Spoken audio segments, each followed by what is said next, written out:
For those who are new to the channel, I share videos and tutorials here on YouTube, and you can find free high-resolution photo references on my Patreon site.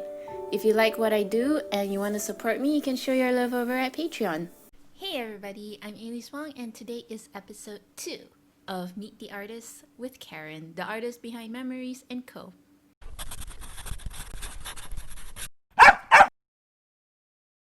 As I explained in my first video, I like this series to be quite wholesome in the sense that we get to know the artist behind the art. I like to get to know them on a more personal level rather than their entirety to be summarized in a single artwork that they did. Today is Karen, the artist behind Memories & Co.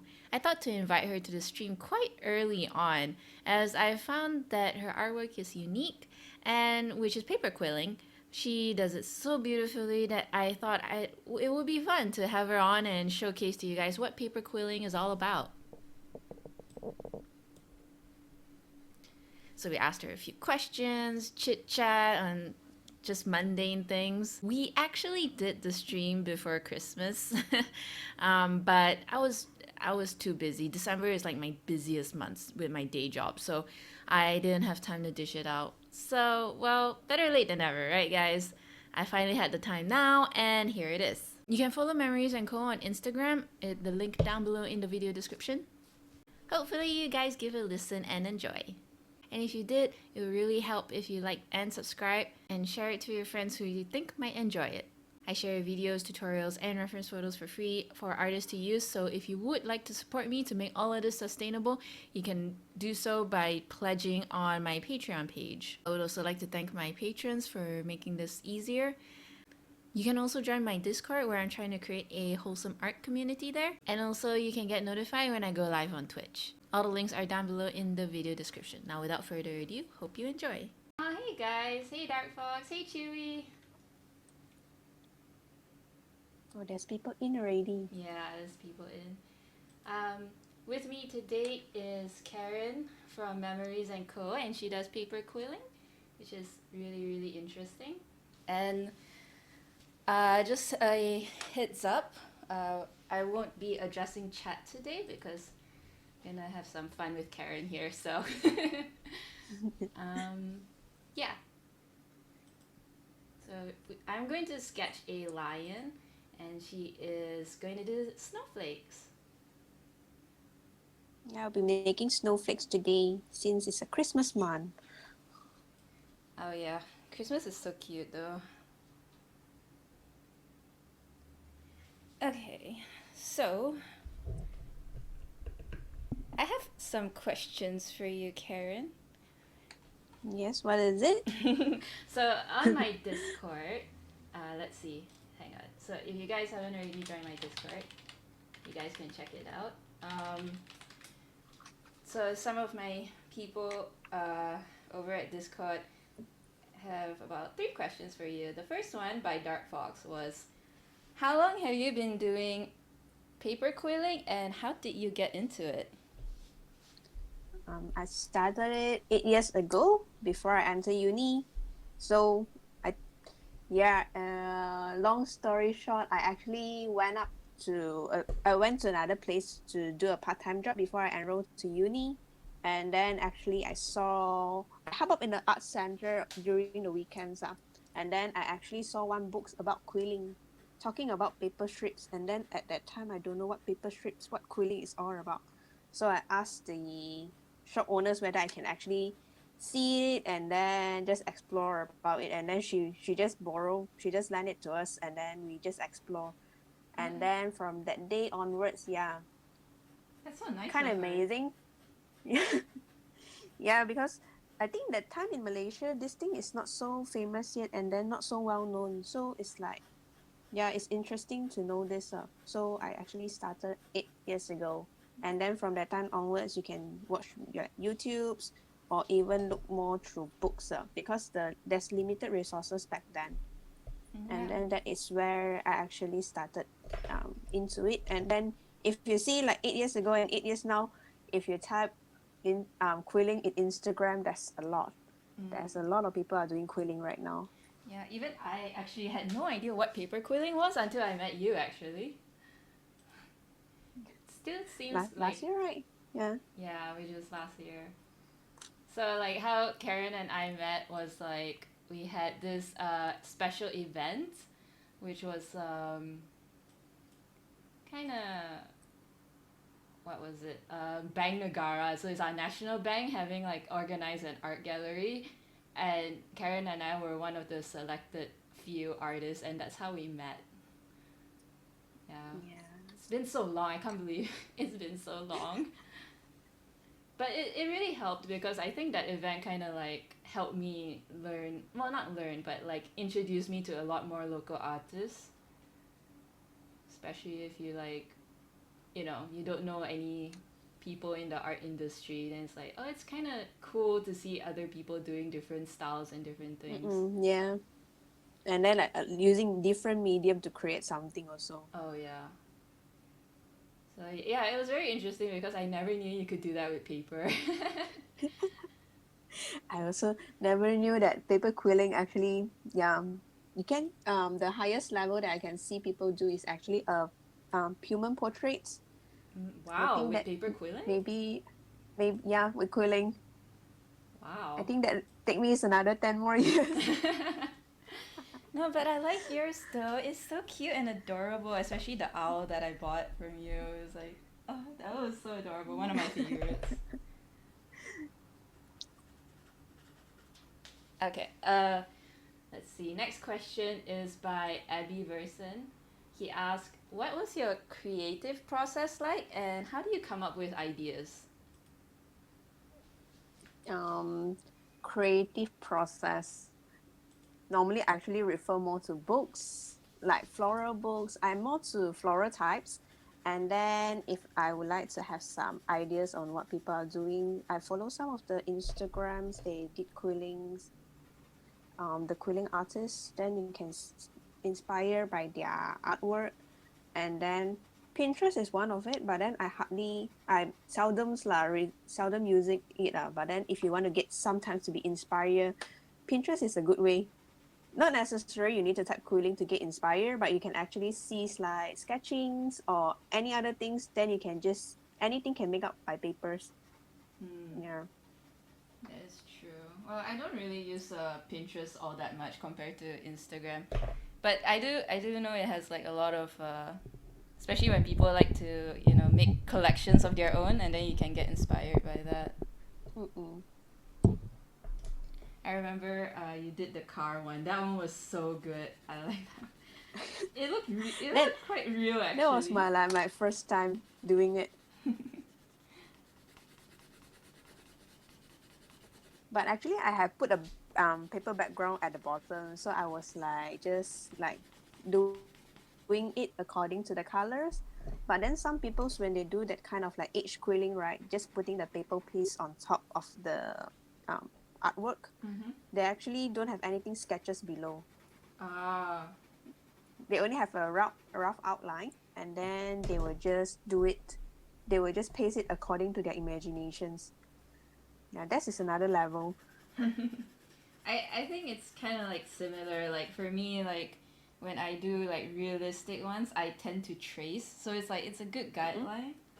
And then while other people also they can just not trace and then like wow, like They can just draw it, yeah, they right? can just draw it from like their own memory and I'm like, dude, how do you do that?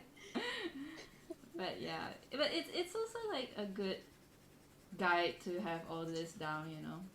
So I think as times goes by, if we like practice more, then we can actually do it without any sketching, that like is in true. futures. Yeah. Um, one day lah, one day lah.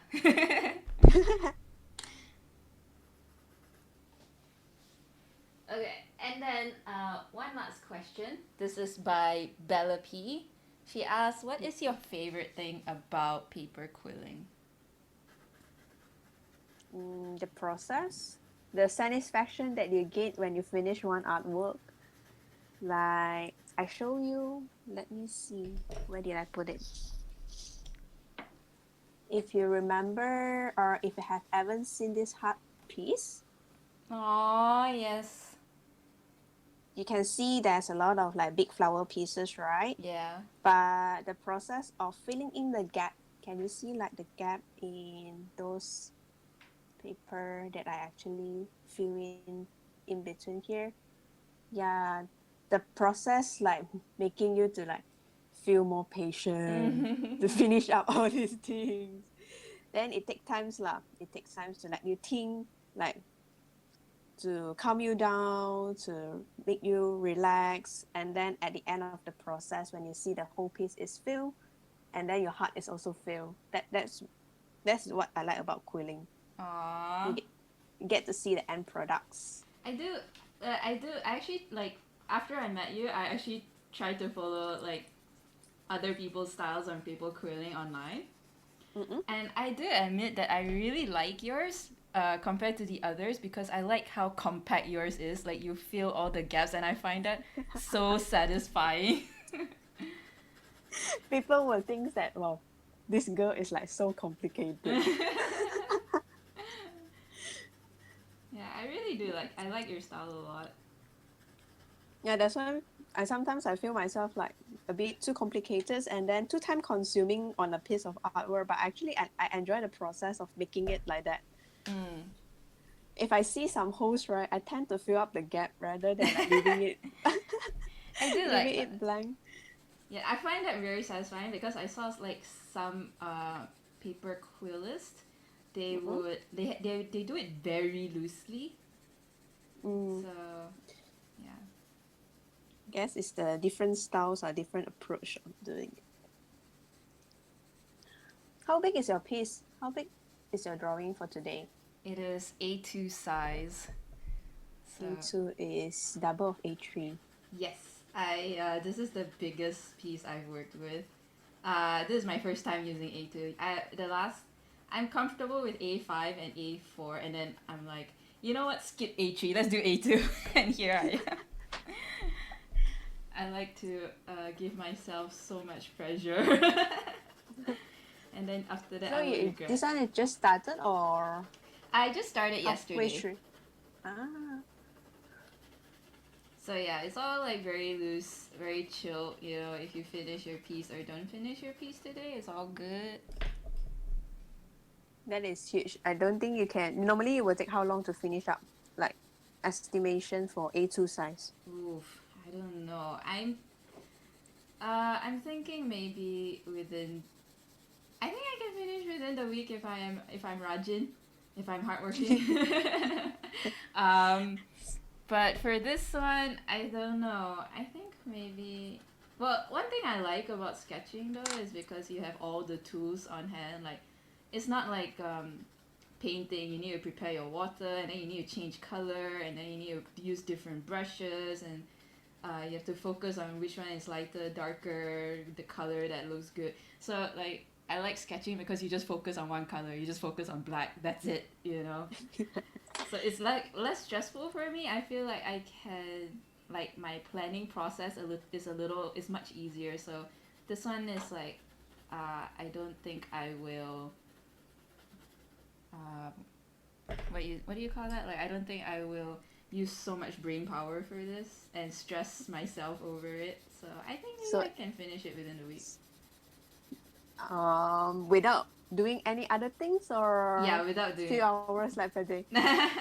without doing any other things. But yeah, we'll see. You know, like with a full-time job and all that, I don't think I can. But if I didn't have a full-time job, I can finish this. So yeah, speaking of full-time job, I remember we were talking about how you know the whole Bang Nagara had like 7 days and it was really like difficult to get like a leave from Mm-mm. work. Yeah. What is it you do in real life? In real life, pula. Yeah. What is that? What is your job? Oh, my job in real life. Yes, in real life. I have a day job. I work as a hygienist in a hotel. Oh Yeah, wow. that is my day job. It must be a nightmare now, right? With coronavirus.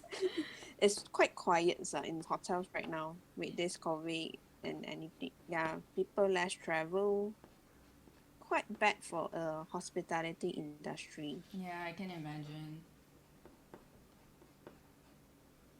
If you had a choice to be a full-time paper quillist, would you take up the opportunity?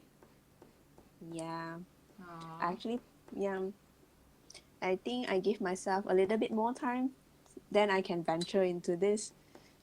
That would be There's a lot nice. of like before you take this step, then a lot of thinking going on, like can I survive with this, Mm-hmm. or will there be enough support in futures if I actually fully venture into this? Yeah. Yeah.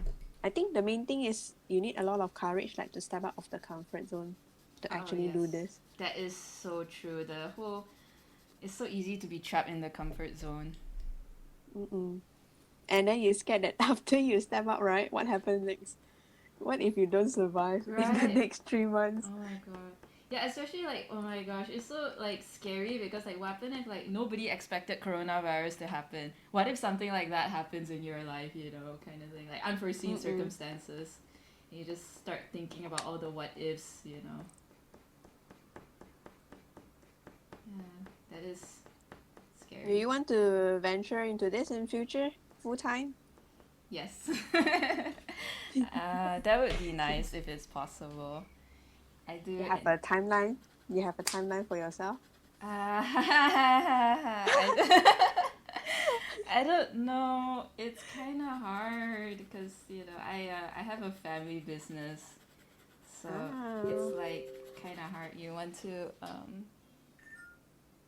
but it's may- maybe part time now. yeah. Well, like good thing about my family is that they do understand how much I love art, so they would give me time. Like some day they said like Fridays I can take the day off to do more artwork, so it's like they will give and take for me, which I totally appreciate. So The rest of the time will be working like the normal 9 to 5, is it? yeah, normal 9 to 5. So yeah. Oh, okay. All right. We got another question for you. Mm. Chewy is bored. Asked, what is your most challenging piece? Most challenging piece, I think for this year, I got a commission work working on 100 cm times 60 cm of Wow. a big piece of like home decor, which I never done before. Like the normal bigger size the biggest I think I did until A3 size only, but not 100 times 60. Mm. So it's like multiply a very big multiplications of the normal works that I did. Then yeah, I actually took approximately 3 months to finish up. It's like yeah, you know my style. If it's a complicated one, right? Mm-hmm. I'll fill it up with flowers, and then later on, I fill up the holes with the gaps. So yeah, that is the most challenging one. Oh wow. Yeah, it's a really big piece too. Big piece. The previous experience that I have is actually collaborate with the companies to like produce cards. And then that Oh. time is I'm doing it alone while Mm-hmm. having a day job, and then I'm doing it alone is like the quantity is quite huge lah. I think more than 50 pieces. Mm. Yeah. So you are like a printing quilling machines that you need to quill like Wow. for like more than 50 cards. That must have been very stressful for you though. Yeah, it's satisfying at the end lah, but the process is a bit stress. Mm. That you need after work you need to come back and start to quill and quill. Yeah. Yeah, but it's a good experience. You don't know that actually you can actually produce that much, but provided the time given is longer, then it should be okay. How many pieces you had to do at the time? Like all by yourself as well. Yeah, more than 50. I think about Wow. 80. Holy And shit. then yeah, the first time I think it's about more than hundreds, less than 200s. Wow. Yeah. Robot Karen here. Yeah, right. You basically don't feel your hand after that. Oh no. But yeah. Do you like? Well, I think it's quite easy to say that when you get lost in your own artwork. Do you take care of yourself? Do you make sure you stop and do proper hand stretches and all that? Um, yeah, sometimes. But then when you do it, right, it's until you finish up the things, then only you will actually fully Remember, rest. Yeah. yeah. Now, I guess you don't work from home. Yeah, I work from homes like 2 days at work, then 2 days at home. Yeah, by Uh, rotation basis. I see. How has Corona changed your life so far? It's a bit difficult to work from home. I mean, my job is mainly you need to inspect the Mm-hmm. areas, right? So you, it's physically to be there is better, so, because you can Mm. see more things rather than you being at home. Yeah. At Okay. home, you only can like check emails, like do the basic tasks. There's a limitations. Mm. You kind of miss human interactions.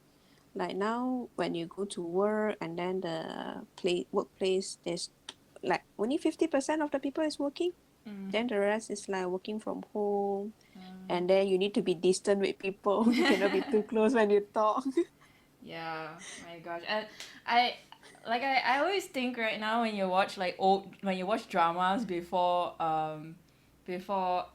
coronavirus, they're like, oh my god, they shake hands, oh my god, they shake hands, where is the where is like the hand sanitizer? It feels so weird now to like have all this like what we used to do before. It feels so weird now. Now they says you show respect to peoples by like the hand punch. Then Yeah. you wear mask is the expressions of love and care. So weird now. Yeah, Wow. hopefully next year there's good news. I really hope so.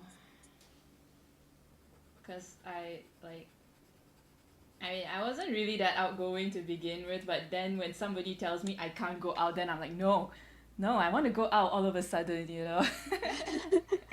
Like now I'm like thinking I would like to, take a walk in the park that I usually won't do before this, but now I feel like, a nice little stroll in the park would be nice. Um, yeah, like eating out already is like such a wondrous occasion. So different now. You be at home without wearing mask. That is like a privilege. Exactly.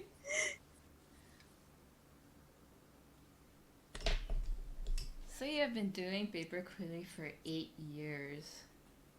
Yep. During uni time, I would like do it after my class, and then like to learn, like to venture into new techniques. Yeah, that is where I actually begin. And then every time when I did something, I was like, wow, that's look very nice. I need to upload this. But when you look back right now, right? Mm. No, it's not nice at all. It was nice at the time, and it was very Yeah, it important. was. Yeah, yeah, Yeah. it was nice at that time. But everything you did when you create something new with a different design, you Mm. were like, wow, I achieved something today. I did Yeah. something new. Yeah, it's definitely a wonderful feeling. And then like when you see your pieces now and before, you're like, yeah, wow, I've grown so much. How can you have that glue and then you post it up and then why is this shape not nice and then you post it up? How do you Nah. price your commissions? Do you price it by size or like the complexity of the design or Yeah, all of by the above? size and complexity also. Yeah, Hmm. both. I remember when we met, you were doing this like you taught underprivileged women, right, to do No, my friend taught them to actually do it, and then yeah, like every from I think last year onwards, we have a 2020 calendar, mm-hmm, and then inside there's a quilling design. So I come up with some of the design, mm-hmm. and then my friend will actually go and teach them how to do it. and then to produce in mass productions, like to help them out lor, Oh, to that's earn a nice. side income for them. And then this year they actually continue with it, so they find another person to actually collaborate with the designs and then to quill a few simple pieces in the calendar, and Oh, then they help to sell it, and then the money you actually go back to the center to actually help all those single moms who couldn't actually go out to work. that's nice. Yeah, this is like providing them side incomes that they don't need to go out. They can actually stay at home and take care of their children, Mm. and then they can earn at the same time. Do you have the name of the organization? Suriana Welfare, Mm. if I'm not mistaken, is located in PJ. Oh, so This year they are actually selling the calendar for 39 ringgit for one. I'm guessing you also do you do the calendars like for your own business this year? No, there's too many things to do, and then yeah, the heart wanted to do, but the mind and the hand is not fast enough to produce. Understand. Have you art jam in real life though?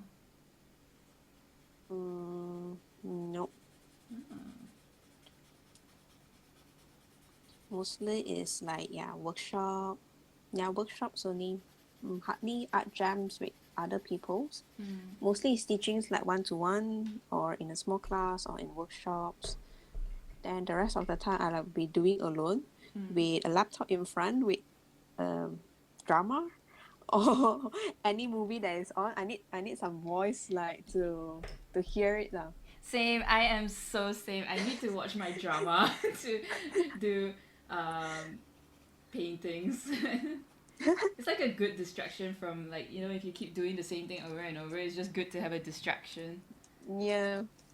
And then you need some, if like I'm watching a Korean drama, Mm-hmm. I need to make sure that the Korean drama I actually watched before so that I actually understand what they are talking about. If like Right. I'm watching a new one, I wouldn't actually Understand. focus on my work because I couldn't understand what they Yeah. are talking about.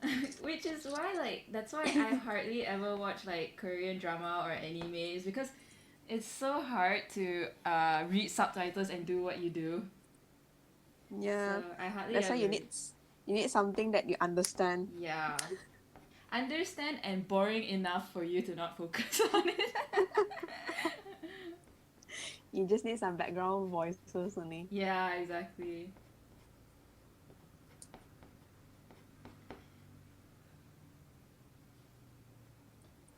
Yeah, I generally also I don't really art jam all that much before. I was like quite shy because I again like this is like before the whole Bang Nagara thing. I used to go like stickerific. Mm-mm. And then I was like, there was one time I just go all by myself just to, I don't know, I guess I see some people like paint there and they're not necessarily buying any stationery. So Stickerific, for those who don't know, is a local art store here. So I just like, okay, let's just go there and just do art all by myself. So I went there and do like some watercolor painting, and then it's like I see a group of girls there just um, Watching talking. you? No, not watching me. Like they were talking, doing their own Uh-uh. art, and like a part of me wish I had friends to like paint together too. But yeah, so now I'm like, now that we met each other, and I'm like, hey, just wanna go join, just do art together, have fun, stuff like that, and yeah, and it turns out you like just it's a lot of fun. You get to know about the person and stuff like that. Mm. Like now we cannot go out like physically, right? Yeah. Yeah, virtually is also good. Yes. It's definitely like pretty cool what you can do with technology these days. Like imagine if we don't have internet and this whole coronavirus thing happened, like oh my god, what am I gonna do? I cannot watch my drama. Do you think you can survive 2020? No, I don't think so. Like, oh my god, Remember? when the lockdown happened, I played Animal Crossing. Oh my god, it was so good. It really helped. Like, you don't like really care what's going on in the outside world because the game was so addictive to like uh, have your own plot of land, and then you have to build your own house, and then you're like, ah, Occupy your time up well. yeah. Especially when the first, I can't remember how long was the first MCO. It was a month, was it, or 2 weeks?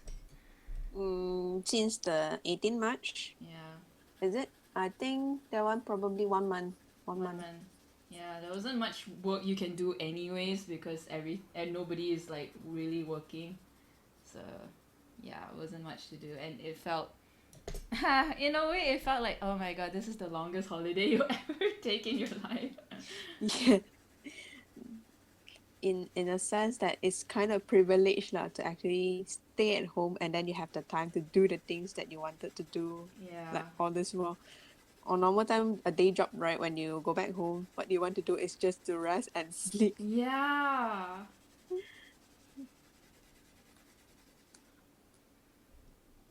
So how many snowflakes you think you can do during the today? What time is it right now? I think I can do about two to three. Mm.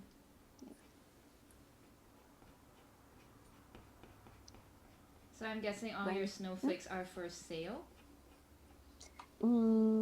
probably not for this year. Yeah, I actually planning to do a sales like in December when I manage to finish all up, but I don't think I can make it in time. Last month I actually make a lot of cards to send out. Mm. Yeah, to friends. Yeah, so this year I think I mainly focus on giving it, rather than selling it for this year. Aww. Next year if I have more time, then probably I will start off early and then I can sell it during December. Yeah. So this year I just want to take my own sweet pace just to do it and then can send it out I feel to friends. yeah. I do feel that it's quite nice in a way. I mean, well, not nice. I mean, this whole corona thing is definitely unfortunate, but it felt like it's like something you can take the opportunity to know that all this bazaar is not going on, so you don't really rush yourself to make things that would Mm-mm. sell, but you actually like focus on your own skills. And Yeah. yeah, that's how I feel this year. Like I didn't really like rush to or care if I sell anything. To this year is all about me kind of thing. Bazaar is like to produce and to produce. Yeah, especially if like when it comes to like your art and my art, because I was like selling dragon pendants.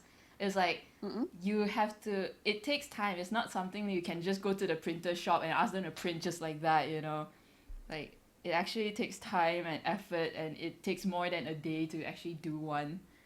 So yeah. Normally how long it takes to do one pendant? Ooh, I can't really tell because I do it in bulk. So like if I do my resin, I will do like maybe three at one go, and then I have three, and then I have to paint all three. I don't know if I rush it, it'll probably take a week to finish like maybe five or six. You Yeah. you design it first, right? You then later on only you mold Yeah. it according to the design. Yeah, it's kind of a lot of work because like even now also I don't think I want to continue it. It's like just so much work. Like first of all I have to design it, and then after that I have to sculpt it. If I like the design, I will make a rubber silicone mold out of it. And Mm-mm. you have to make several silicone molds if you want more, if you want to produce more at one go. So then you will pour resin and wait for the resin to harden, and then after that it hardens, you have to take it out, and then you have to like prime it before you paint it, and then you color it, and then after that you varnish it, and then you have to stick the glass, the decorative glass in it. So yeah, it's like a lot of work. And And then that like last year for the bazaar, I also was like rushing everything. I was like, in the end, I was like happy I managed to finish doing it, but after that, I felt so like, ugh, so tired. I don't think I want to do this already. Do you think the price that you sell is worth the time or not? Oh my god. That is like such a depressing question. I was thinking your process is so long. Yeah, I it's by so. hearing by by hearing it, I was like, wow. It's really like it's really sad because if you price it high to justify the amount of work you put in. No one, then no one buy. Yeah, exactly. They think like, what? Look at this, like it can't be that much work, and they don't think it's worth it, and then you're like, okay. I don't know. Especially when it comes to Malaysians, right? Malaysians don't really believe in spending that much for things like these, so it's really hard to say, honestly.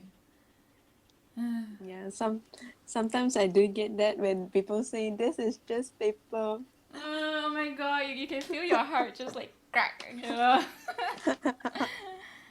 I think yeah, it's like especially when growing up, not say growing up, but like as an adult, and then you just like you never take into account the amount of work and effort it goes into it until you actually try yourself, and then after that you're like, holy shit, this is a lot harder than I thought. Okay, okay, the price is justified. Yeah, it's very difficult if you want to see the time consumed to make a piece and then with the price, Yeah. then people will think whether is it worth it or not. Yeah. And then like it's so awkward if they like look at you and if they look at your piece and like, wow, so expensive. And it's just so awkward. Like, what are you supposed to say to that? Dot dot dot. Let me get you a DIY kit Yeah, and then you can right. go home and try. I will sell you at Yeah. net cost.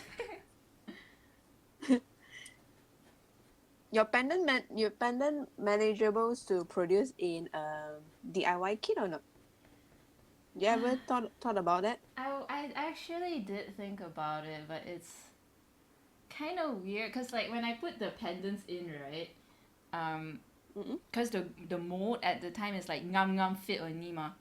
Mm-mm. I do not actually use glue. I actually use like uh, I use the power of science. So like the pendant is only like about like this big, and then after that you want to put the glass inside. I will actually put the glass in the freezer so the size will contract, and then I will actually put the dragon on top of a plate on top of a boiling water in the pot so the heat will make it expand. So when the dragon is hot and the glass is cold, I put them together. Then you cannot. So they can fit in. Yeah, so they can fit in, and then you cannot take out anymore.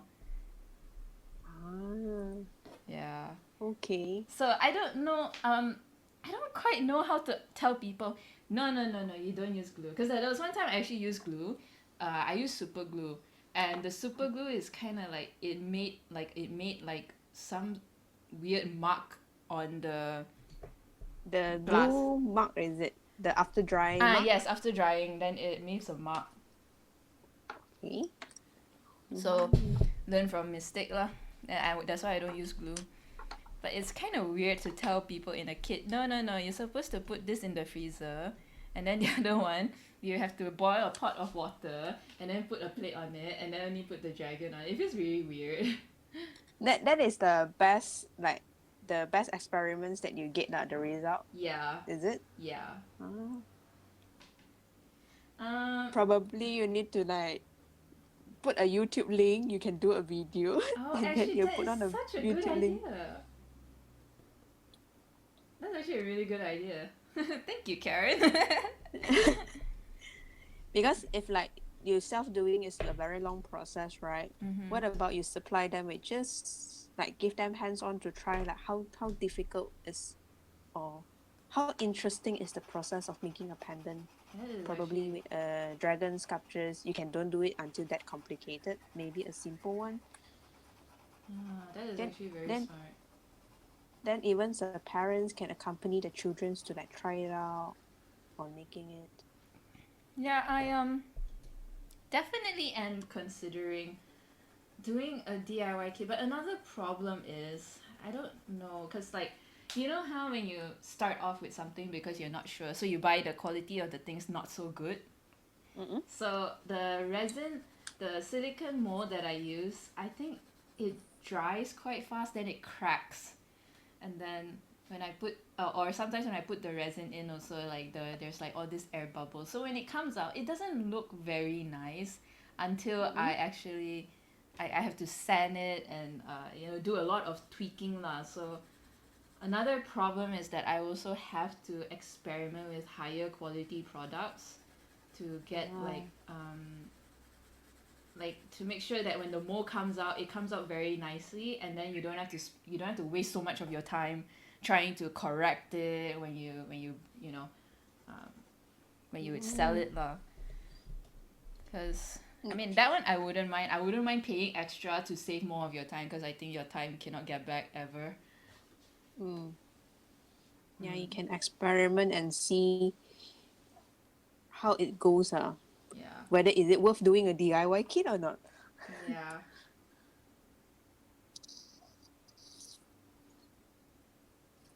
Have you always been been super serious about paper quilling since you started, or was it like a recent time that you feel like you know what I think I want to do this full time? I think during the uni time is the experiment, Mhm. and then yeah, when I officially separated my the because no, I think the beginning during the uni time I share it on my personal Facebook, Mhm. and then later on I think that the one I don't want to mix it with my personal things, so I actually separated out to created a page in Facebook. Mhm. Yeah, same goes to my Instagrams also. I was like thinking I want people to see more of this. I want more people to actually know about quilling. So I Mm. actually separated it out. Yeah. To let people know more. Lah. Then I don't want to get mixed up with my personal life as well. Yeah. That's that one I keep privacy. I So like, yeah. Sorry, go on. no, yeah. So to separate it out lah, so that people can focus more on my artworks. So yeah, not the other side. Mm. I'm like the opposite. I am so lazy to actually maintain accounts, so I just everything into one line. I do see the professionalism to like separate the two, and also you don't want like your private life also. But I'm so lazy. I'm like, wow, it's so much effort to keep up with social media. It's like a job all on its own already. I swear. Because if I put it in my personal accounts, right, Mm. there's a limited followers only. Like because I keep my profile privacy, right, privacy Ah. setting, and then there's limited viewers into Mm-hmm. it. That's why I need to like separate it out so that I can put it in public and then like more exposure to it. I see. Yeah, it's kind of hard sometimes when you maintain on social medias, and it's a bit depressing sometimes when you see the followers droppings or you posted some things and then no one really go and like it. You know, Mm. every like is actually a encouragement, Mm-hmm. Yeah. despite just a few likes, but that few like actually like it motivates you like, oh, someone actually like my things. Then you will actually like motivated to do more. Yeah, I get what you mean. I've also been struggling with the fact of social media. Like it's like a drug, honestly. Like the more likes you get, you're like, oh my god, I want more likes, and then you're just like, okay, I'm gonna just do more work just so I can get those likes again. That kind of feeling. Yeah. So I've been struggling down that path, and now I'm just trying You, to be okay with whatever likes or no likes I get. but then recently it's like Instagram, don't know, I heard about a lot of the algorithms the sometimes your account tend to not be, what is it? People tend to not see it because like they don't realize the existence of it, or sometimes I don't know how to actually say it, but then they say mention about something's about the algorithms. It's like making fun of it. Some people's like tend to get more viewers, right? They don't actually have more followers in their accounts. Mm, And then there's a lot of fake accounts mm. every day. Like sometimes when people follow you, right? They don't have a profile pictures, they don't have a Right. followers, but they follow a lot of people. Yeah, they're kind of like a bot, you know, like, Mm-mm. yeah. It's kind of weird. It's really weird. So I guess enjoying what you do, and then if like posting it up is sort of like giving you to see your progress of works up as times goes by. And then probably another 5 years later, you look back at 2020, you was like, how can I post these things up? That's a very wholesome way of looking at it. That is true. It should be more like an archive or a memory space of your progress. That's actually a very nice, beautiful way of looking at it. Yeah, in 2020, probably look, everything is like, I improve a lot. Yeah. Yes. 5 years, 5 years later, you were like, oh, oh my god.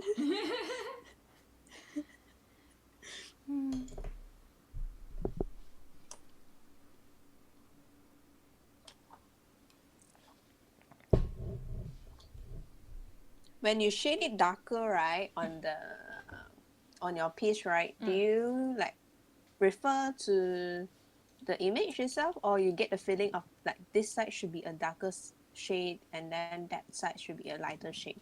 Oh, so what I do, right? I do a little mix of everything. So this is my reference photo, but the original image is actually a female lion. I would Photoshop a male lion's mane in there, and then I would tweak the lighting and stuff like that, and then only I would do tradition, and then only I would actually do the artwork. So if I do like that, then I would minimize any errors whatsoever, and I just need to focus on the progress itself. So it's a lot of planning before I start doing the art Let's itself. say if you like accidentally like overshades, so you can just like erase only, right, and then you just shade it again. Is Yep. it? I have like, well, so the thing is, um, so like if it's going this dark, I have never actually tried to erase something this dark before. But Okay. if I like, so for example, like the eyes here, this is like pure white, the white of the paper. I try not to, if I want it to be super white, I try not to touch it with any of the pencils at all.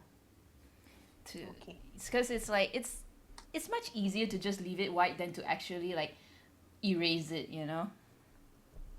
Then if I do make a mistake, then yeah, I can erase it. Fortunately, I can erase it. Just a normal eraser, right? There, There's no yeah, specific brand to. you don't need specific erasers, but I'll just show you what I got. Hang on.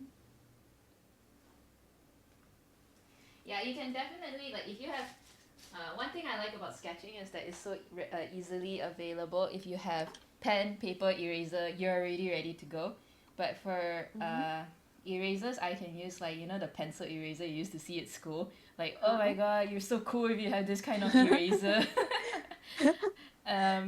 And then I have a kneadable eraser. Kneadable eraser is kind of cool because it can be any shape you want. You can even like stretch it out, and then it can be any shape you want. I like to just dab with the kneadable eraser.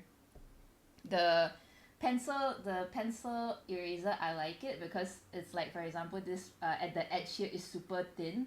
Then I just use the edge to just erase it like you know very detailed like whiskers or something like that. Oh, okay. Then this one is super special. This one you can only find it in like art stores and not typical uh, stationery stores. So this one is super small. and it's also rectangular, so it has little bit more control and precision. So this is the This Mono Tombo Zero eraser. Yeah. that one look that Tombo's one look fancy. Yeah. So Super. it's a very long eraser inside, is it? So like let's say you finish it up, you can actually push it more. Yeah, it's like a mechanical pencil, but Okay. eraser. So in like like a normal mechanical pencil, once you finish it, you have to buy a replacement for that. Okay.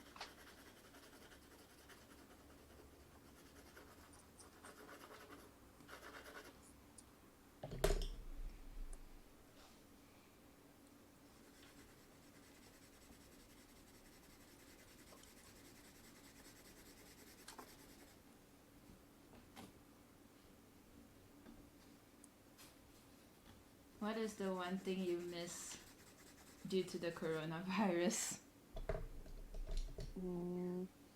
Breathing fresh air. Oh yeah. Now if like you step out of the house, yeah, you need to wear mask. Yeah, that's the one thing. The freedom of not wearing any like things in your face. Oh yeah. Traveling do miss, but then now if like we can actually cuti Malaysia, travel within Malaysia, I think is already very good. Yeah. True. It gives you the chance to like go and explore other states. Normally we would like think of traveling overseas, right? But then now it gives the time for you to actually think of which states I haven't been yet. Yeah. Actually, yeah, when you think about it, there's a lot of states I have never been to. I just would go to like the typical, Penang lah, Malacca lah. Johor? Johor when I was very young, but like when I think holiday, I typically go Penang, Malacca, Ipoh, and Cameron Highlands. That's all. All the food places. Yes, all the food places. I love food. All the food places. Yeah, Have you that's visited Sabah before? yeah, but never really had the time to actually really go around and look. I went there to climb Mount Kinabalu. Oh, amazing. This, yes, well, not really because like the time I went was during raining season. It was so sad. I went all the way to the top and I cannot see anything because of all the clouds. But you managed to climb it to the top, right? Yeah, I did manage to climb to the top. But And then it's like how many years ago? this was before the earthquake happened and then the donkey ear came out. This was before that, so Yeah, then that's quite long time already. Yeah, quite long it's time. like about Oh, but you managed to climb. Amazing. Thank you. I studied in Sabah for 4 years and I didn't manage to climb. Oh no. The time that I want to climb, right? Yeah, that's the when the earthquake happens. Oh my goodness. So the plan aborted. Well, on the bright side, at least you weren't there when it happened. That must have been scary if you were there, though. And then now, don't know if now you need to train out your stamina again to actually climb it up. And I don't think I have the stamina for now. Yes, I'm like, when you're younger, you're like, it's so much easier for you to train your body. And then now when you're older, you sit on your butt every day to do work, and then I just feel so like, I don't think my body can keep up anymore. No, thank you. Will you try for a second time to I climb wouldn't it up? mind. Actually, I wouldn't mind. If you actually want to go, please invite me. Then we can go together. And then at least if I suffer, can you please suffer with me?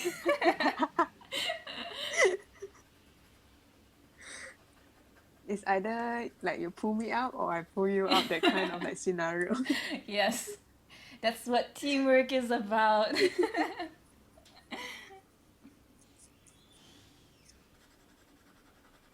Rainy raining that time. That means you don't even have the chance to see even the sunrise, right? No, I was even there for the sunrise. You have to wake up at 2 a.m. to start hiking Mm-hmm. up, and then but even then also like 2 a.m. was like just not enough time because it was like I was kind of like slow, so the sun was already rising but not too bad. Yeah, but then by the time I reached there, uh I saw nothing. I just saw clouds and clouds and clouds. I was very like so potong steam, so like I was so sore. It reflects on your emotions.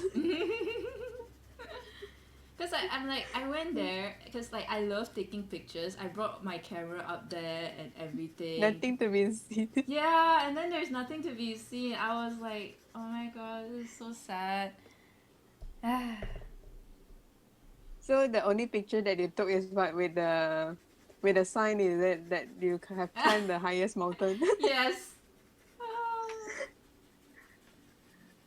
It was like I remember that time I went up there and like as a Malaysian living in the city we have like no understanding of what cold is. So I went all the way up there. You can actually feel like tiny ice hitting your face. Mm-hmm. That's how cold it was, and I was so cold. I was like trying to. I can't remember. I was like trying to. I was wearing my poncho, and I was like trying Mm-hmm. so hard to tie it, and then I was trying so hard to tie it because it was so cold, and I tried to keep my clothes as closed as possible. But because I was wearing gloves, it was so hard to deal with. My hands were all too fat to tie the poncho up. Then I saw these two ladies. I think they were Korean. They were like walking like it was like a walk in the park. It was not cold at all for them. And then they like I asked them, excuse me, can you The help me time. tie my poncho for me? And then like as like when they're like super adorable, like they're just those aunties that are just like, oh okay, I'll do it for you. You're so cute. And she just after she tied it, she cut my face with her hand and said, "Oh, you're so cute." Okay, then they all walk off already. Oh my gosh. Yeah, it was really Different cool. funny experience. Yeah. It's kind of cool because when you go to all these kinds of experience, like especially when you go hiking and stuff, and then you see all these people along the way, they're just like super friendly to you. Oh yeah, if you go normal hiking, they will say good morning, good Yeah. morning. It's kind of weird though because like sometimes like I mean just out here just jogging outside my house, and then sometimes some people would like they'll tell you like they don't even really say good morning. They just like when you say good morning to them, they just look at you and like, oh, sorry, are you talking to me? Like they're so shocked about it. I'm like, that face they give, and I'm like, yeah, morning. No, suspicious lady. Yeah, exactly. What are you being so nice to me for?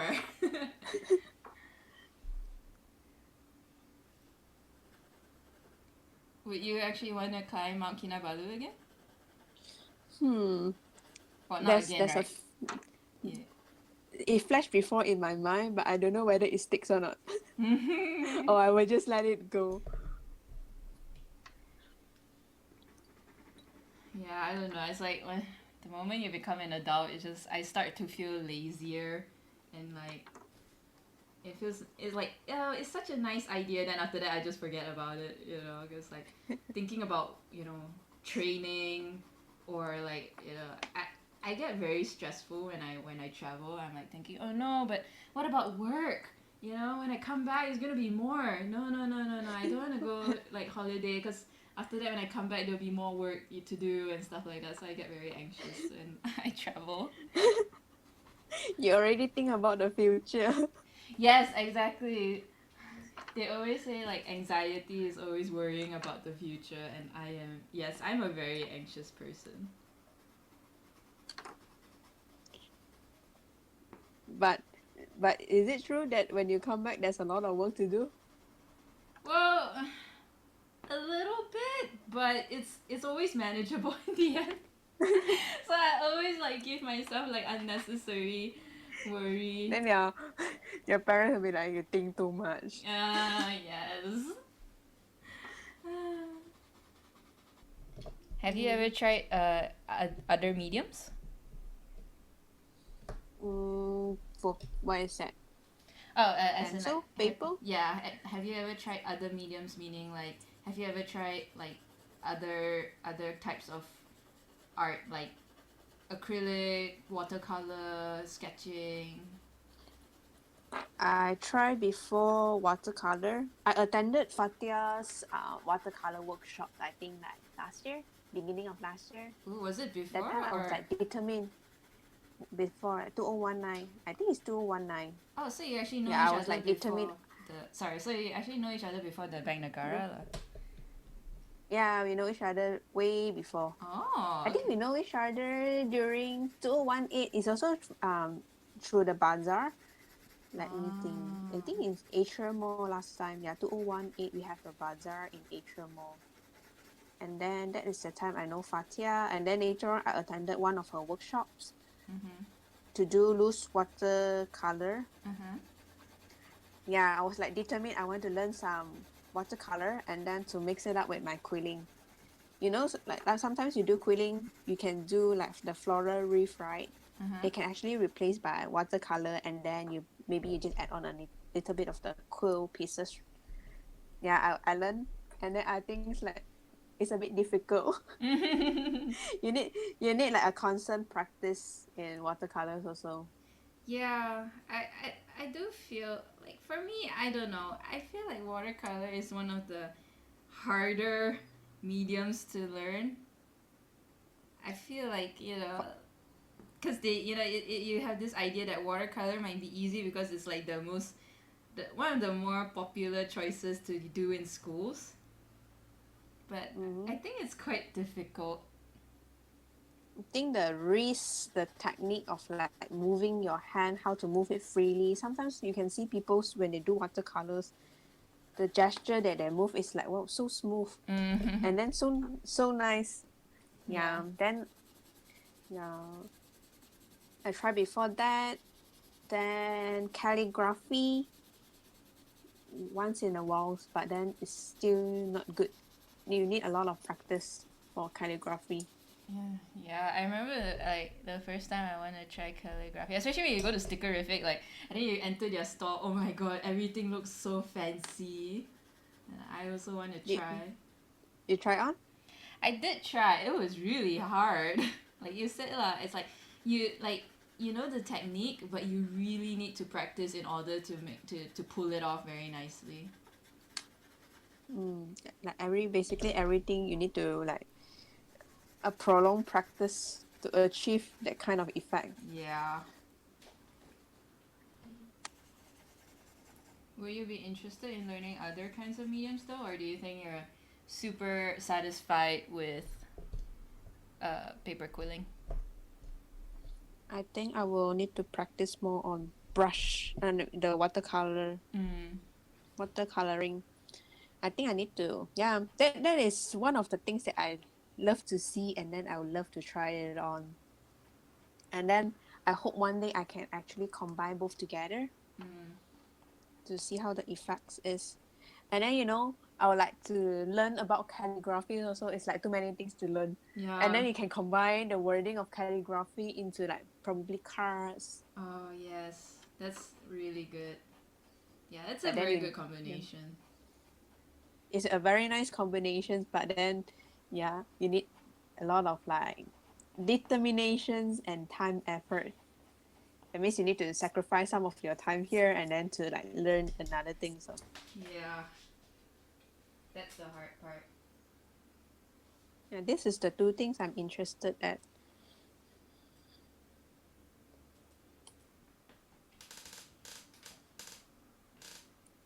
So I guess your favorite subjects are mostly flowers. Mm, flowers. There's too many flowers to do. Then I think in the probably next year, I would like to try it out in a thinner strips, 0.1 cm, Wow. 0.1, 10 mm, yeah. The smallest that I'm using, I tried before is 0.2. But then if you want to make like flower patterns, right, it's better to try it out with a thinner strip so that you can actually mold the paper. If Oh. like thicker strips, right, it's very hard to bend because it's very thick. I never thought of it that way before. Yeah, then I would like to try it in the thinner strips and then see whether I can actually create the flowers compatible to the real flowers or not. Mm. I really like your little flower pots. Or the mini pots. Yeah, that one was so adorable. I still have I still keep it. Yeah, like once in a while I will actually do flower pots, and then I just stock up only. Ooh, so do you have any to show people in chat? Mm, I would need to go out and grab. Do you mind if I just missing like for 15 Oh seconds? yeah, sure, sure. Take your time. Yeah, I just go and take. Yeah. Okay, I'm back. So I actually keeps all the flower pots. You know those kind of name card Oh my boxes god, it's so that I adorable. actually recycle to use it to keep my flower pot. So like, yeah, you can see how sweet. Oh my god, it's so cute. It looks like a little nursery. Yeah, so if I finish one, then I will just like keep it inside here, just stack it up. Aww, they're so cute. So I have quite a few. So yeah, there's another one over here. Oh So wow. whenever I finish, I will just like stock it up. So this is the mini pots of roses. Oh, so adorable. I love the roses one, especially when they're The, all the, pink. ro- those sweet color. Yes. Yeah. So yeah, here. So this, I think I have two more. So here is just a sample of it that I actually keep while Hmm. I'm doing it. Mm.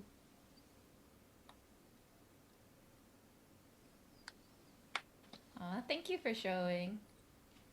Welcome. So among all your designs, which one is the most popular? Like, which one's the one that people likes the most and they, lots of purchases? Mm. So far is the Flora Garden, which I don't have with me also. You know the Flora Gardens where you have the background in green grasses and then there's a few flower popping up in the front. Uh, It's like the complicated series, the one that you have roses and then you have some mini flowers at the sides. And it's A5 size in A4 size. Yeah, there's two sizes. Yeah, often people actually order that more. And then recently, people are very into this, oh yeah, I remember the heart like shape. the last year you did like a Christmas wreath. Mm-mm. Yeah, that one I also Yeah, thought it was like. Christmas wreath. Yeah, Christmas wreath. Normally, every I will do one, and then I will hang it out at my own house. Aww. So my house is like having I think 3 to 4 already hanging all over the Oh. place. So I'm curious because it is made out of paper. Is there like an expiry date until it becomes a little like worn out? Mm, so far until now, the paper is still okay.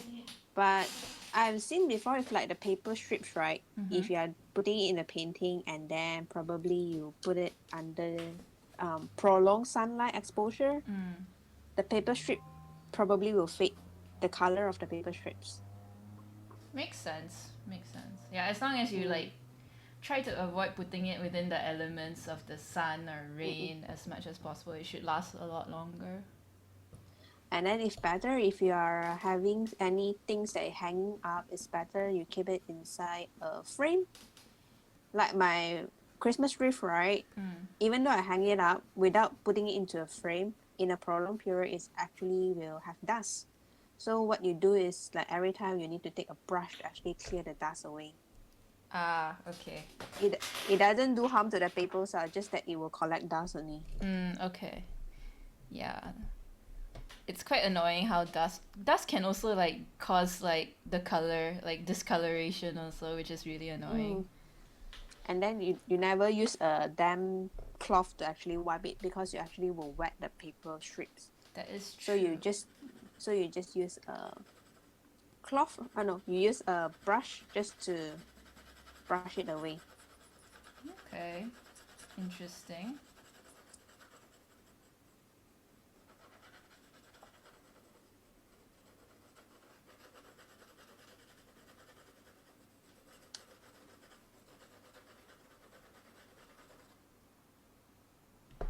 Oh, and found out that if in long periods, seems as books as well. If in long period you put it on the bookshelves and then you notice that your books also will get some yellow spots, Mm, right? yeah. Same goes to paper strips as well, but not the other color seems fine. But my white paper strips in a prolonged periods, if it exposed outside, right, it will tend to get some yellow spots. Do you buy like special quilling paper or do you actually shred it yourself? I buy pre-cuts. Last Ah. time I used to shred during uni time. Like you purchase the A4 papers and then you will shred one by one. Oh, wow, one by one. You didn't even get a machine. Walao eh. So that is the last time. So now I do sometimes when I cut my paper strips, if I want it to be a thicker GSM, like Mm. I'm doing a typography, I need it to be hard for the borders, then I will use a harder paper strips. But then if the normal internal one, I will just use a pre-cuts. Because I am like curious because like we are talking about white paper, just white drop my blender. Just the white paper is the only one that gets yellow spots, right? I Mm-mm. was like thinking, what if you buy sketching paper and then you shred those because uh, sh- most sketching paper are acid free, so they would last better longer. So you won't get like yellow spots as fast as like normal paper. Pre-cut also have acid free, but depending on not too sure why. But then in prolonged times, in short period, you wouldn't have the problem of it. But then in long terms, yeah, Hmm. then you have that kind of issue. Yeah. The whole idea of making things last is so difficult. And then if you, they can actually be protected by varnish. You spray another layer of things, but then if you spray another layer, you will tend to change the appearance of your quilling items already because you look it's not that shiny, but then when you apply something varnish, then it will look differently. Ooh. But like, in a good way or a bad way? Depending on the individuals, I actually don't like to varnish my things because it will turn out differently. That means I like the original look of it rather than you applying another layer.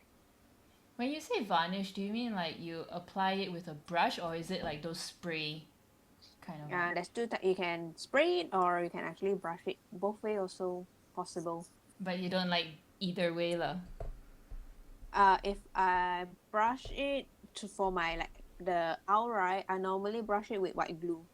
When you brush it with white glue and then it will event this one you need to do it like very incautious because when you brush it slightly over, glue will actually leave marks. Yeah. Yeah, so you need to like layer it really carefully so that when it dries out, it will become transparent and then it don't have the glue mark there. Mm. That must be quite annoying. Mm. So I guess that's why you don't do any form of varnish lah. Yeah, varnish normally they will do it in jewelries. Mm. Quilling, they also have jewelries in quillings also. Do they? With Oh the my rope god, that one I did Mhm. not know. Yeah, they can do like earrings, necklace. Wow, that's interesting. I mean, like Mm. I can see how that would work, but I always think like I always have this notion that um it's probably how to say, it doesn't last long, so I would fear actually trying it out. Yeah, I not too sure how long it can last, but then because normally when they do jewelry, right, they already apply a layer of varnish, so it's waterproof. And then I don't know whether it can last long forever or not, but then yeah, it long lasting. Then you don't apply anything. Ooh, okay. Um, okay, somebody, Shimmer Boy ask, are you a professional artist? I don't. A difficult question. Not. I wouldn't regard myself as professionals, but then just a normal artist that is trying to find to to sharpen up my skills. I have the knowledge of it, but then if you want to say like the professional artist that doing this, not really. But you do hope to be full time one day. Yeah, full time one day. So if you guys ever do want to commission or buy her products, she is open to that. You can check her Instagram and see what the stuff she's capable of. Thank you, Dark Fox, for helping me relay the questions because I am not paying too much attention on chat right now. So sorry about that, guys. Thank you, Dark Fox, for being the best mod ever. Do you have an idea on how to transition to a full-time artist? Like, do you have a game plan? You need to have a regular. I think I need to come up with something that is already regular because if not, you don't have a regular customer to actually purchase from you. You need to have a static flow of income. So you need to have like enough items to actually sell out. That is true. Yeah. What about that company that you were cooperating with to do cards? Oh, that one. Yeah, I actually have things. Sometimes I send pictures, then he will actually put it on his website. But that is not so stable yet. It's like when there is any interested buyer, then they will contact through him to actually purchase on my products. I see. So it's not a stable one. That is only like considered an additional income from there. That is also quite difficult considering that our generation is also not very big on physical cards anymore. But then when you go out to all those bookshops or even stationery shop, you still see people selling cards. Yeah. But I just wonder how many people actually do send out cards in this era. Yeah. That's the hard part because even like honestly, I'm sad to say also I don't really well, to be fair, I also don't have that many friends that I meet up in the I keep saying like the real world. Like I don't really meet up with my friends very often, so I don't really give cards, unfortunately. But like when I saw your store, then I'm like, okay, yay, I'm gonna buy this one because I know who will like it. Especially owls. A lot of people seem to like owls.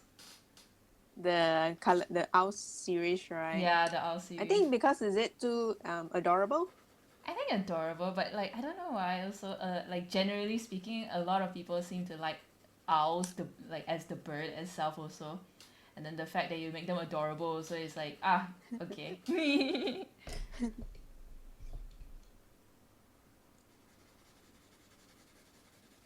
But yeah, it's definitely that whole trying to find a regular would be the best. Like, if you have a live sponsor, that would be great, wouldn't it?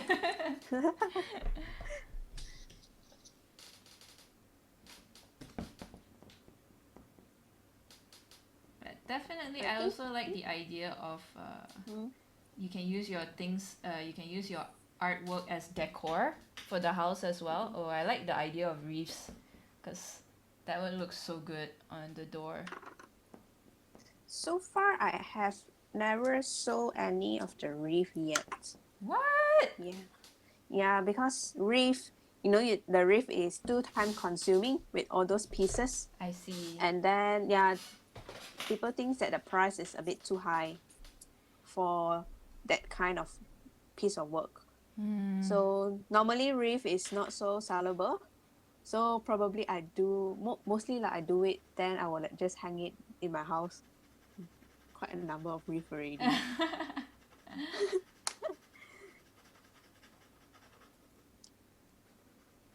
Floral pieces is still okay. People will actually buy it, and then they will actually use it as a deco piece at home or at their work tables. That's true. I can imagine like having those tiny little pots sitting on my work desk. Mm. Yeah, little pots also do sell.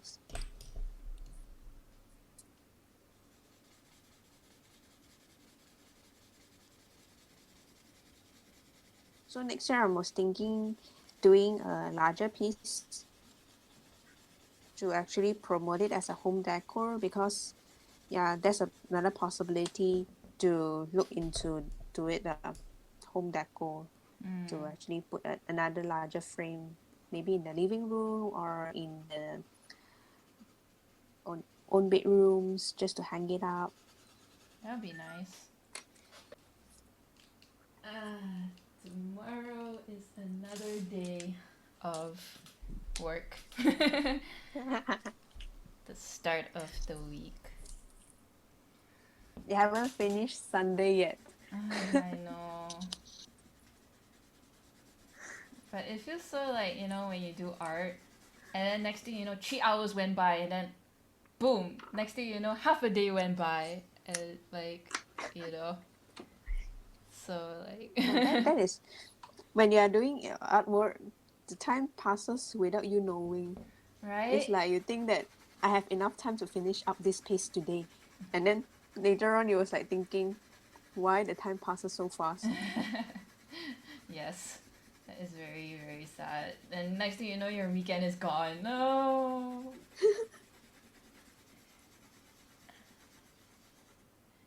Okay. So, my wonderful mod has messaged me another message by Shimmer Void. This was probably asked earlier in the stream, but how long has she been paper quilling? Would you mind answering that again, Karen? 8 years into paper quilling already. Yeah, I started before I entered university, that I actually learned this from a book, and then later on I explore more during my uni time, and then right until now.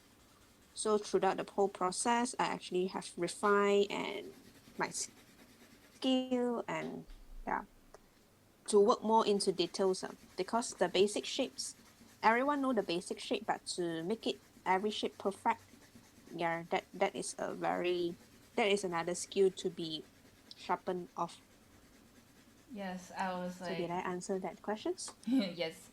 You yes, I have Karen teach how to do the basics of paper quilling, and I was like, yes, okay. She made it so easy to digest how to do it, and then I realized, how does she actually do her amazing pieces? Like, you once you teach the basics, and then you're like, yes, okay, it makes sense.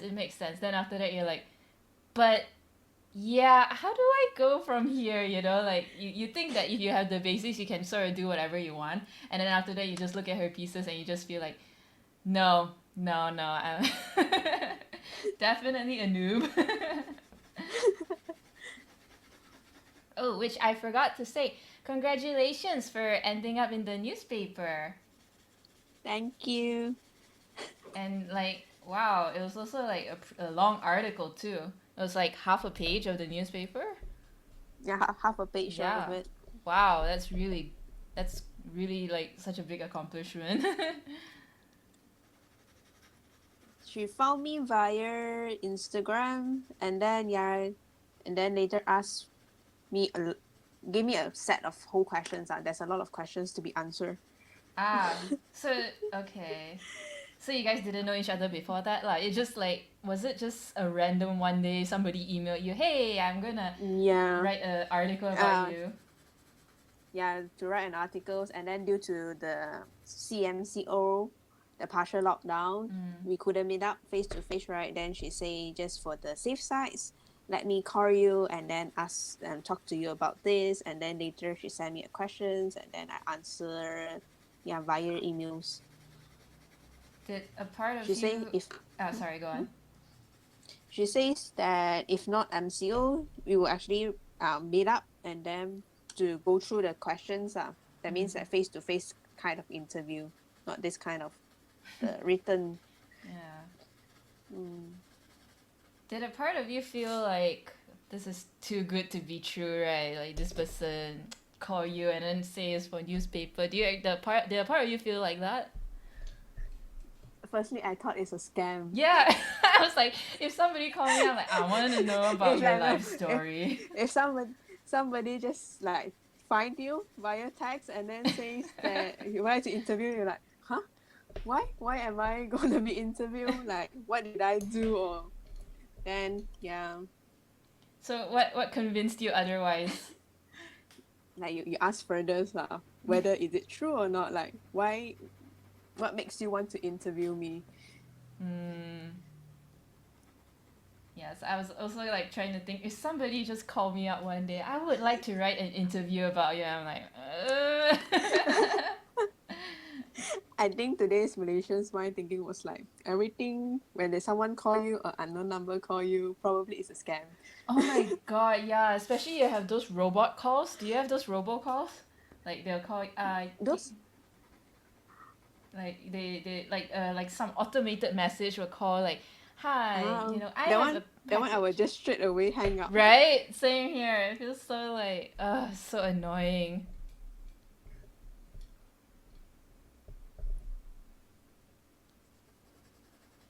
How do you actually find out about bazaars? Because like I don't know, for me I guess before Bang Nagara, I really have no idea where to go to get news on Art Bazaar. So how do you find Art Bazaar so you can participate? I can't remember how I find it out. But then I think through Instagram. Through Instagram, sometimes I follow pages that actually offer events on bazaars. Mm-hmm. I forgot already. I forgot what is the name of it. I can probably share with you later on. But I remember the first bazaar I actually joined is the Kaka Art Bazaar. Mm-hmm. It held in Velocity, which nearby my place. I was thinking like, okay, since it's near my home, probably I should like try it out through the applications and then see whether they actually approve or not. Mm. So yeah, then it went through, and then that I think I did it in 2018. Oh. Yeah, and then Kaka Art Bazaar, they actually held twice a year. I think it's twice a year. So the second time I also joined through because I follow their page already, Uh-huh. and then later on I join them again. Mm. It's definitely much easier like if you have like relations with them already, then it's easier for both ways to like start having a business relationship.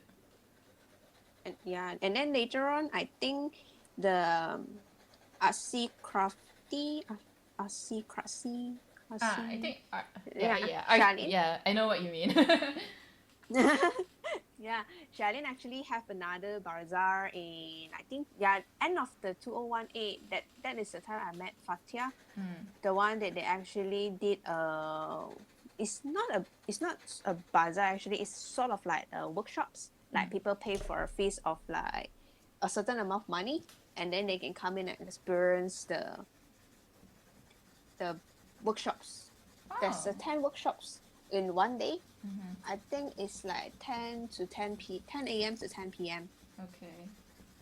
So people can just come in and just learn of all the workshops. Wow, 10 a.m. to 10 p.m. is a long time. Yeah, you can actually one day and then see which workshop you actually want to actually try it out and then see which one you're interested at. That's interesting. It's also good like for And your then advertising your stuff. yeah, I think not many really. It's like 3 to 4 bazaar only that I have joined so Mm. far. So I guess you're quite new to the whole bazaar world. Mm. I actually choose that you need because sometimes when you see the rental is too high, right? Yeah. You remember there's one time there's Avenue K also having a bazaar, like I Yeah. think 10 a.m. to 10 p.m. I think you need to check it out on the time as well. If the time is too long, and then if the rental is too high, then is it worth it to actually join it? Yeah, exactly. Yeah, especially the Avenue K one. Especially I don't know. I guess me being a female and being very paranoid about the dangers. I feel like 10 p.m. 10 a.m. to 10 p.m. and to close well, of course 10 p.m. then only you start packing up and then like you go to a mall, like park your car in a mall that you're so unfamiliar with. I get very paranoid. Um, Especially when it comes to at night in parking lots, especially parking lots. They're so creepy. Yeah, then sometimes yeah, you need to like but before you join a bazaar, then you need to check whether is this bazaar the location is it good for your products. Yeah. How's the traffic, all that stuff. Mm. Kind of worry, like also as well, because yeah, like you said, the rental for the products, for the rental for the tables, also you start to wonder whether is it worth uh, the the money or not. Worth mm-mm. Let's say it's just because just to break even, then I don't think it's really worth it Yeah, to join. it's really hard because it's like, if it's in KL and the traffic is better, like for example, Publica, like Publica has such good traffic, but Mm-mm. holy shit, I hear the rentals on the tables are really expensive. Oh, I've never tried Publica yet, Yeah, I've never tried Publica either. but then I went once I saw yeah there's a lot of like store in the middle. Yeah, yeah. It is like I guess in terms of location, I do say Publica is very good, especially like all the atas people, all the rich people like to hang out there. Last time Damansara, I think which one the Curve also do some bazaars right at the outsides. Oh right, yeah, yeah, yeah. I remember. Yeah,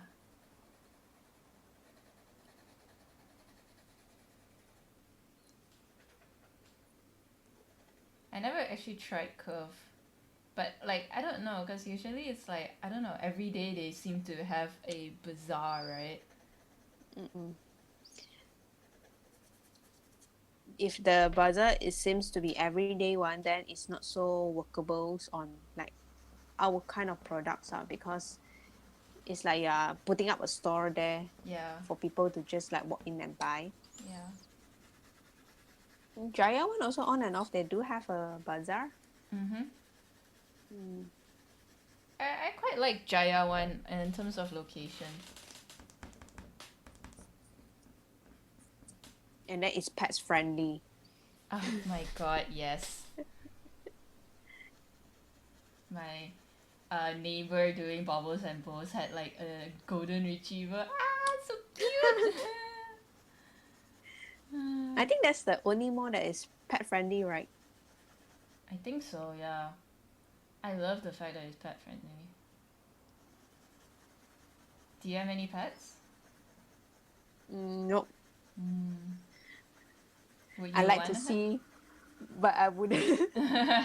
Taking care of it is like a big responsibility. Yeah, fair enough. I also like at first I was like, oh, I want a bunny, I want a bunny. And then after that, the longer I thought about it, I'm like, okay lah, you know what? I also don't know what to do with all the poop and pee that the bunny makes every day. Ayo, so pening kepala. Such a headache Your trying to think parent, about it. my parents will say that if you can take care of yourself properly, then you only can take care of a pet. Nice. I think Asians parents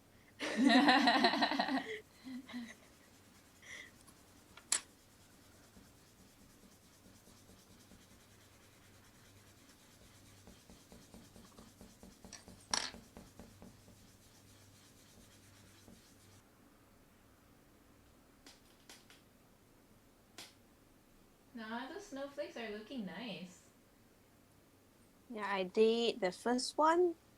It's this. Aww, that's so sweet. Then I just did a second one. Normally when the center part, when I finish up, I will put it up with the beads or a tight coins. So something like this, if you are finished up already, then you can probably Oh, put it up with the beads that is as a such a nice finishing touch. touch. Yeah. Mm. Especially, I love like bling blings, but like not too much, just a touch of it, just to just to like make it all perfect. I love it. A little bit of bling bling. Yeah, a little bit of bling bling.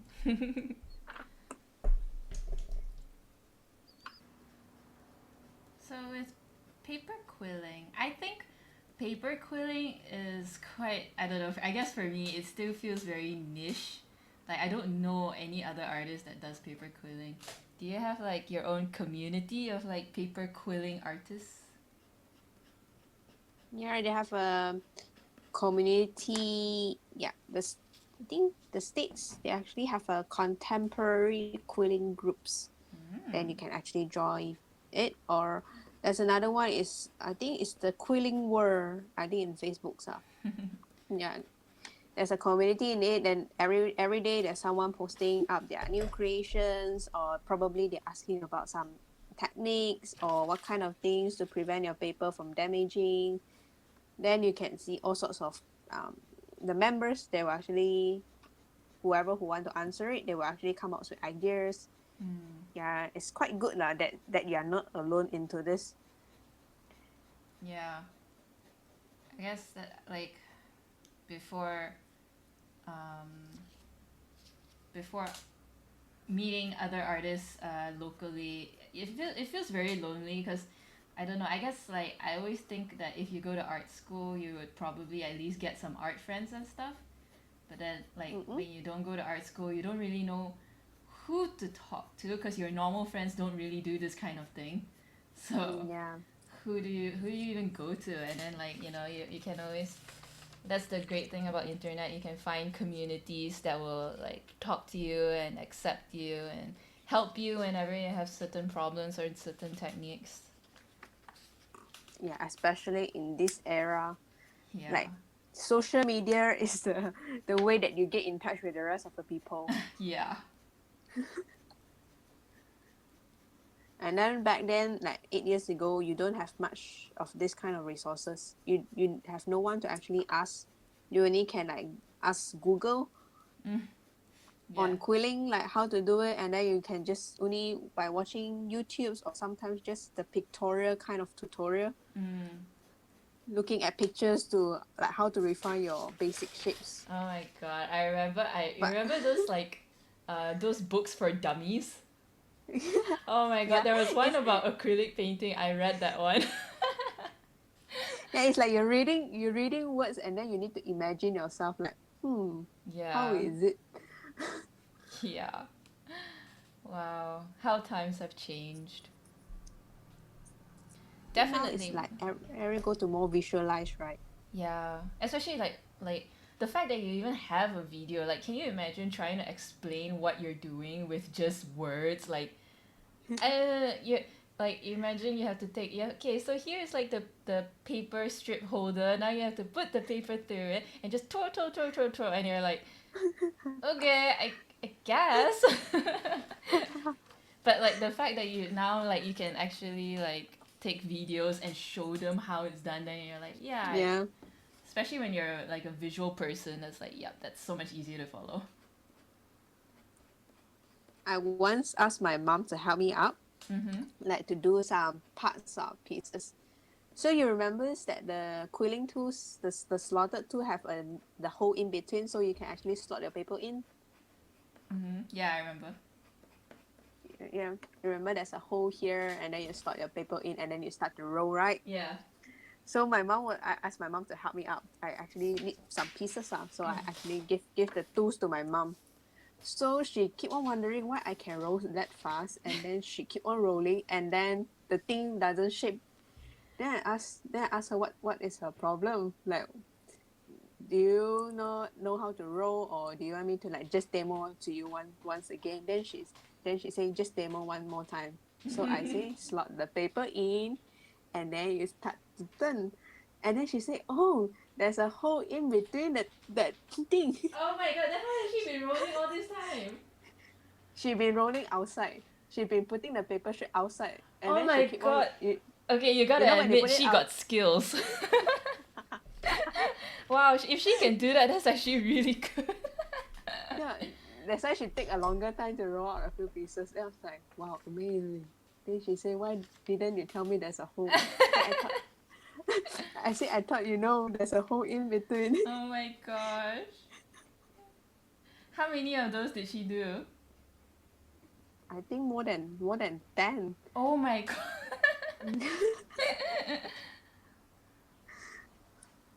Then after that she found out that actually you can slot the paper in between, right? And then she rolled even faster. Oh wow. Have you ever tried sending your cards as a letter? Like, go to Yeah. the post office? I always send cards like a letter. I write a lot in the cards. Oh yeah, that's so sweet. Yeah. I wish I can just write Merry Christmas and a Happy New Year.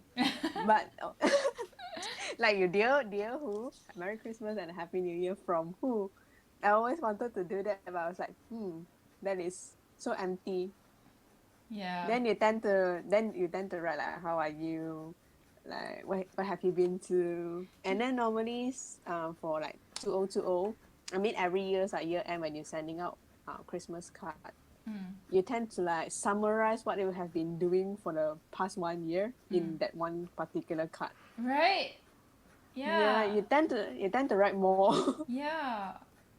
I have that similar thing as well, which is why I don't know, which is why I guess when you're born into the whole technology thing, when we grew up, we already have like SMS and all this technical stuff, and then like I guess I never really journal when I was a kid. I never really know why would people want to journal until I started, because Dark Fox has friends that are into like fountain pens and journaling as well. So then I started to like, okay, let's try journaling, and I felt like it was so therapeutic to just like the moment you're like, I don't have anything to write, and then the moment you start writing, it just never stops. Yeah. And You would tend to write more. yeah, and that is also like that feeling where I guess you send out a letter, like for me lah, I like to send out letters, and then I like to use the wax seal for letters and stuff. It's just Nowadays, after I bought the wax seals, every letter I seal it back. right, yeah, same. And then like people, and like because first of all, nobody sends snail mail anymore. Like the only thing you see in the mail is either bills or like marketing catalogs, Advertisements. Yeah, advertisements. And then if somebody like sends you like this physical letter, and it has a wax seal on it, and it has like lots of handwritten like how are you doing and stuff like that, I don't know, I feel like my heart would just melt, like you don't see that kind of interaction these days anymore. That personal touch is just so beautiful, I feel. Very precious in this time. Yeah. But nowadays, even those like any big celebrations, people would just like text like Merry Christmas and a Happy New Year. Yeah. That's all. There's nothing else. And then probably come up with some nice pictures, like forwarded pictures. Yeah, forward especially WhatsApp. Yeah, that is true. I don't know. Just especially now, I cannot send anything like especially our post office cannot send anything overseas since Corona. It's Yeah, you only unless you try other couriers, then much probably is more expensive oh for that. so much more. I like try to like check out the price. Like for example, to send out a little card overseas, not a little card, like I Mm-mm. guess an A6 envelope to America would be like just about less than 5 ringgit. And then like so now that our local post office can't send it to America, they're like, oh okay, Mm-mm. you can use this private service that will do it. I calculated Mm-mm. it costs over 100 ringgit just to send that small piece of paper. Oh, that's not worth it at Super all. not worth it. Which is kind of sucks because I have like people like would support me on Patreon, and then I would send them Mm-mm. all these handwritten letters and all that with and Mm-mm. yeah, so it's like it feels kind of like oh man, because they supported me on Patreon. I feel really bad to like. I mean, of course, it's understandable. I can't send it out, but it just feels bad, you know. Yeah.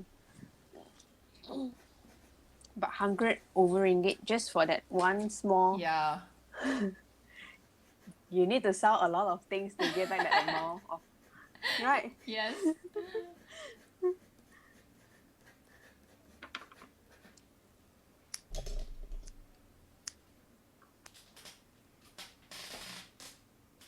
Let's continue.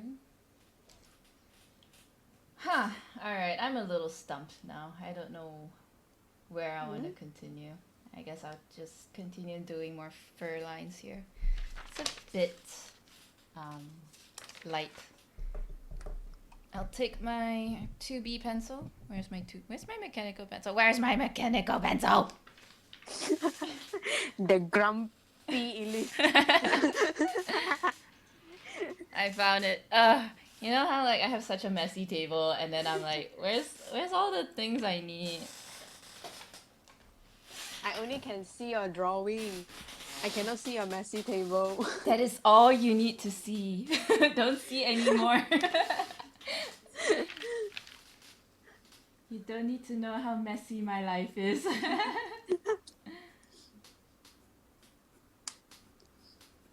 Yeah, I am so not a I'm so not an organized person. It's okay, me too. I need to finish out the art piece first. Then only I will clean the table. Or else if like let's say I need to work on the piece like for a few days, then the tables will continue be messy for a few days. Yes, that's totally understandable. But the thing is, that's what I tell myself too. I would tell myself after an artwork is done, I will clean the table. I will. And then after the art is done, then I'm like, no, no, no, no, no. You still got another still art have project. another Yeah, one. yes, exactly. You still got the next art project. You kind of need all this. Then I'm like, yeah, okay, we don't have to clean it up.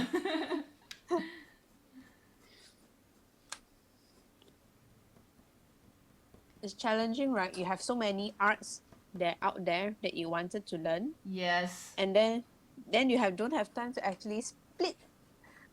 Yes. Like I want to do watercolors and calligraphy also. Oh my god. Don't seems to find the time to actually do it. Yeah. It's like so many things you want to do, you just don't have the time.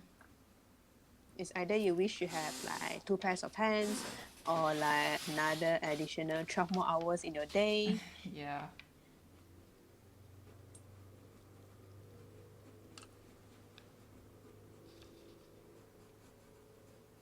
I mean, I guess you would have additional hours if we actually do this full time, right? But then when they say you go into full time, you like working alone, and then you have a lot of things that you need to you manage. That is true. It's like it's not like once you make it your job, it's like It's not producing artworks only. You need to yeah, do your own logistic. yeah, all the stuff you have to figure out. Whew.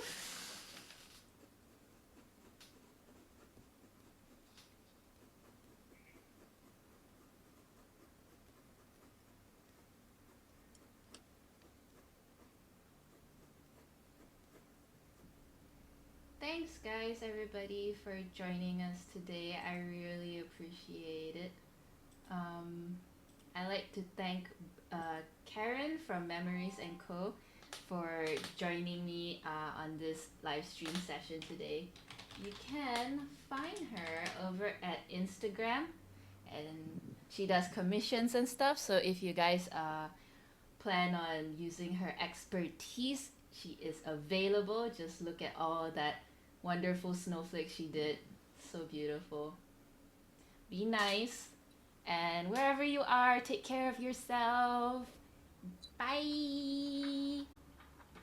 Okay, that's all for today, guys. I hope you really enjoyed yourself. If you did, again, please hit that like and subscribe button. It will help the channel out so much.